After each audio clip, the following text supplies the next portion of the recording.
We come now at the time of the message, and to set us up, remind you of that first scripture we read was all about Jesus speaking to his disciples and telling them to not be greedy, to not chase after the things of this world necessarily.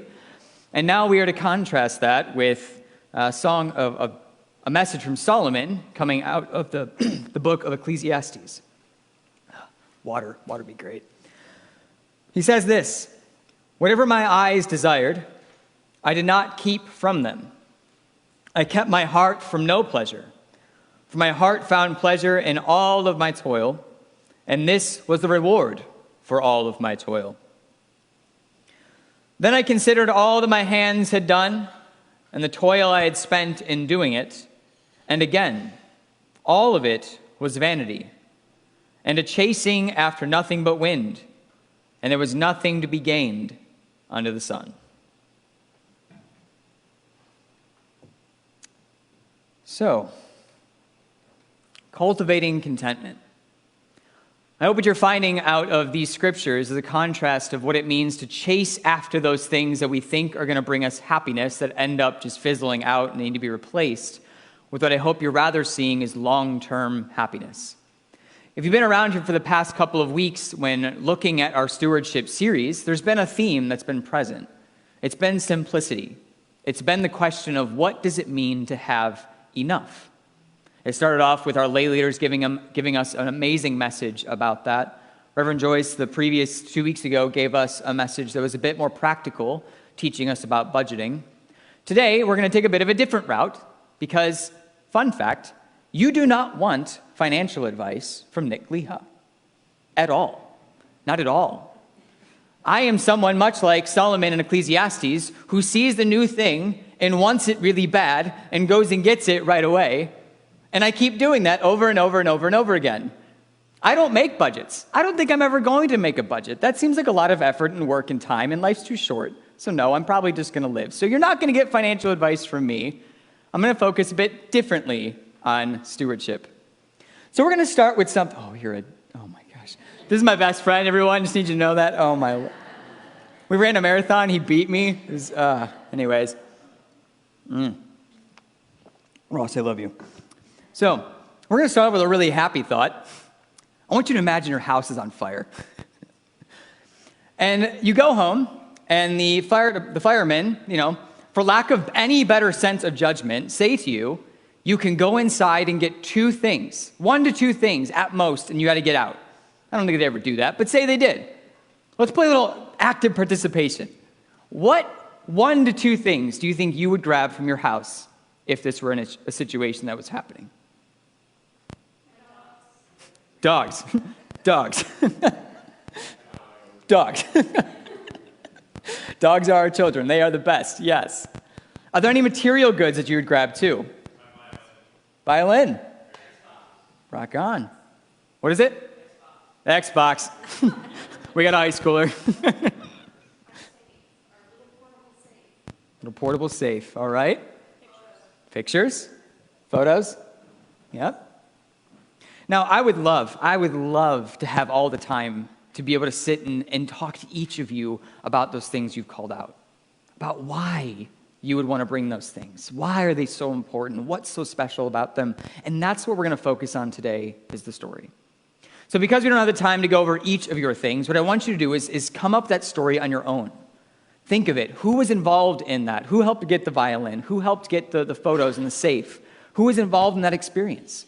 I want you to think of those people. I want you to think of its origin. I want you to think of why that thing means something to you and sit with that, because that's what we're going to focus on today.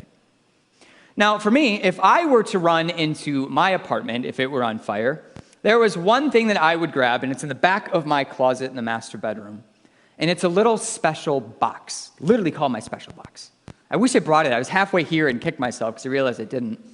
But my box is probably about this big-ish. And my mom and probably my dad, too, gave it to me when I was about 5-ish. And they said, anything that makes you happy or is a special memory, you should put it in this box. And as a 5-year-old, you can probably imagine the kind of things that go into a special box. A broken crayon, some walnuts that I found on the ground. And I started to get older. I had a pet bird who flew to me in the middle of nowhere. and I kept his first feather that he lost in there. I have some pictures that I drew, or probably a Valentine from my sweetheart that got away in elementary school. I also had my first Indian tickets when my dad took me to my first Indians game. That was pretty special. Nothing from the Browns. He wasn't that mean to me.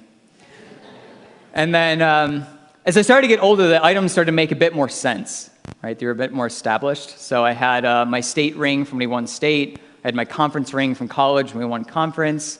I had, what was it? I had the train tickets from when Mackenzie and I got engaged. I have a flower pressed from our wedding. And of course, if you remember my very first week here, I showed you my very special friend, Pikachu. He has a home in that box as well. Now, to most people, they would look at this box and they would say, it's just full of junk, right? But for me, I could tell you the story of each thing in that box and why it's important. The ironic part of this is sitting right next to my special box is my junk box. And the really ironic part of the junk box is it's full of things that's really not junk. It's that stuff that's like, it was expensive enough that I feel guilty getting rid of it, but I'm never going to use it again stuff. You know what I'm talking about?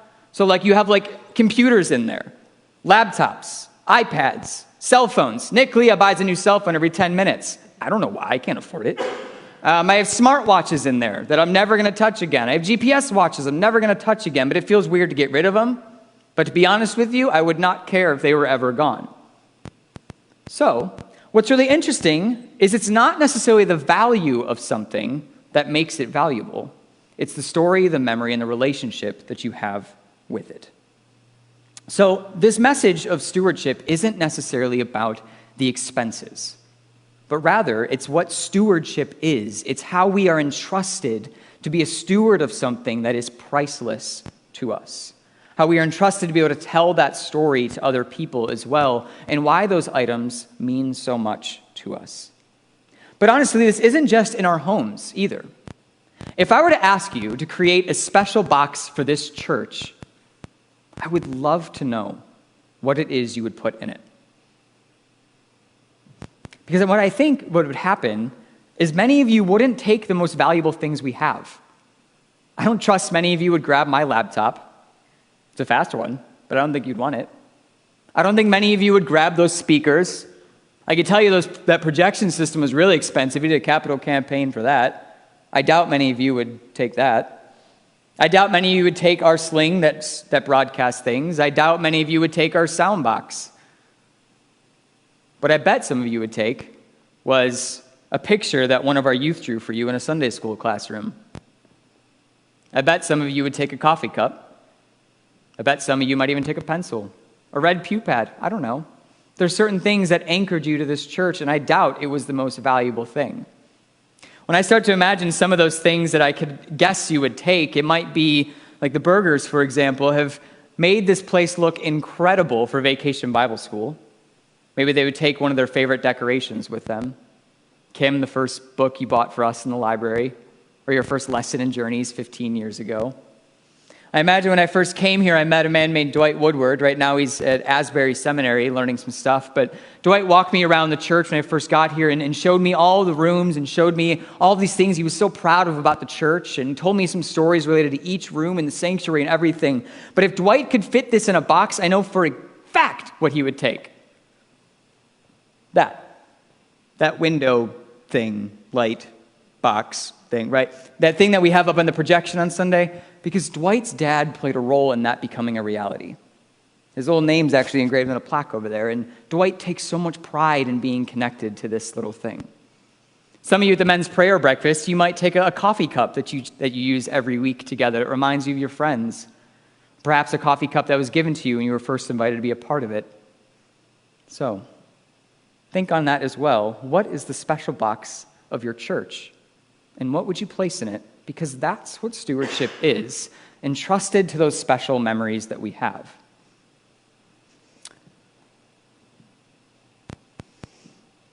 What I hope you're seeing is that it's not the most expensive stuff. It's the stuff that anchors us to the church. It's the stuff that took us from this being a church we visited to our home church. It's the stuff that took us from being strangers amongst us to family with us. It's the stuff that made us say God might exist to being something where God is a fundamental part of our lives. And all of it, there's an item that can remind you of that. Now, somewhat on a related note, and I want to kind of address this personally, especially since I'm the one that probably caused the biggest ruckus on it, is giving has been substantially down since General Conference 2019. I think a lot of people were really hurt by the decision of the United Methodist Church and where we stand with things, and I totally get it. And fully reminding you, this is not a lesson where I'm going to tell you what to do with your money. Nope. But what I want to say is that the book of discipline is a theoretical construct, right? Many of you don't even know what it is. That's fine, good.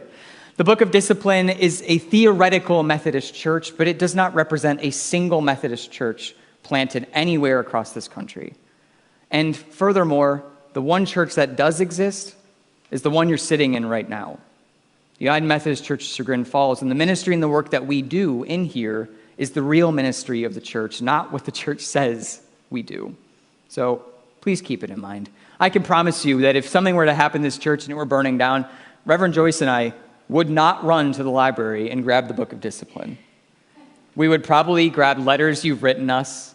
We would probably grab pictures kids drew for us. We'd probably print out some of those Vacation Bible School pictures, but we would not grab the discipline because the people we have here is the real story of Chagrin Falls.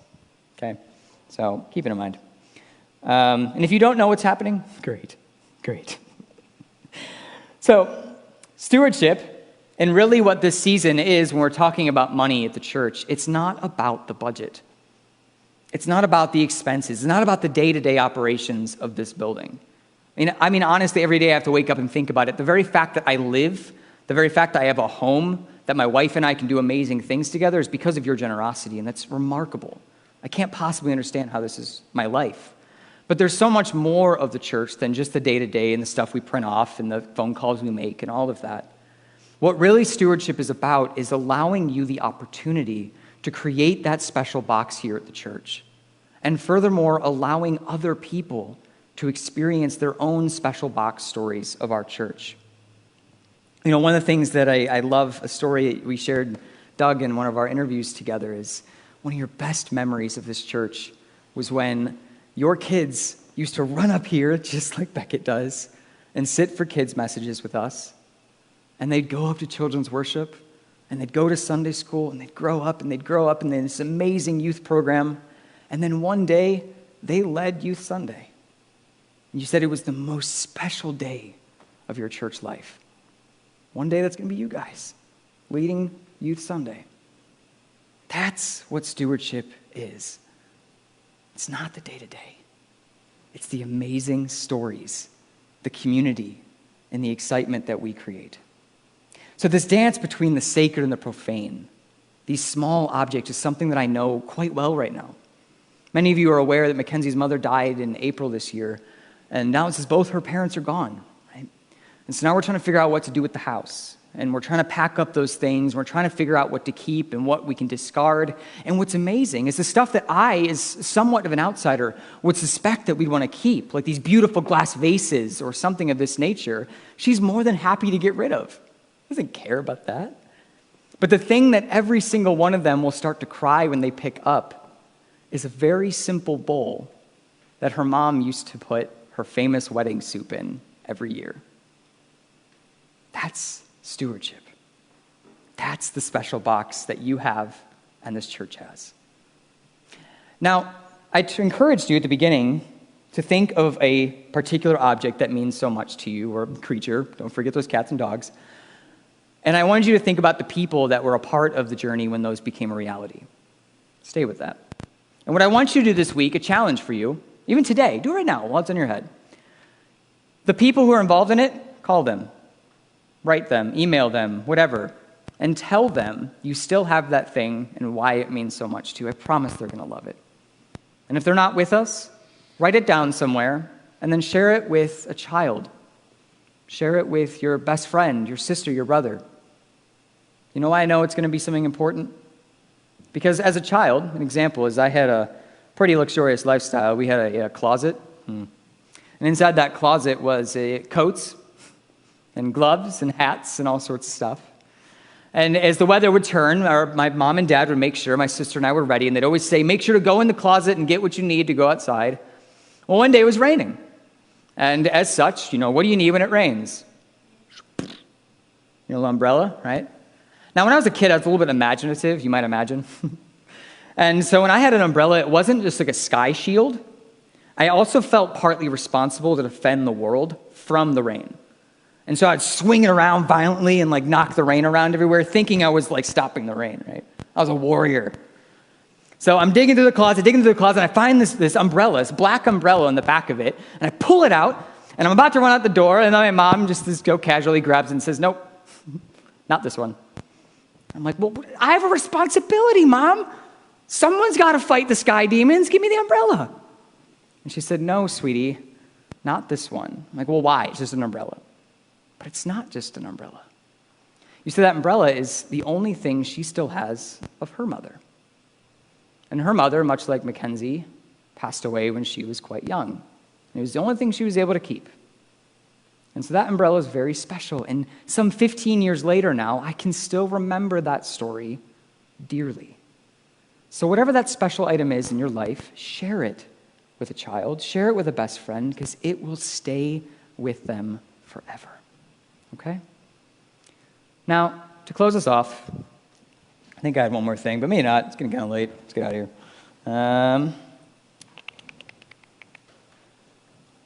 Yes. So this week, we have your stewardship letters have been mailed out to you, and there's a pledge card in them. And if you'd like to pick up a pledge card, I think we have some around the building as well, perhaps, maybe.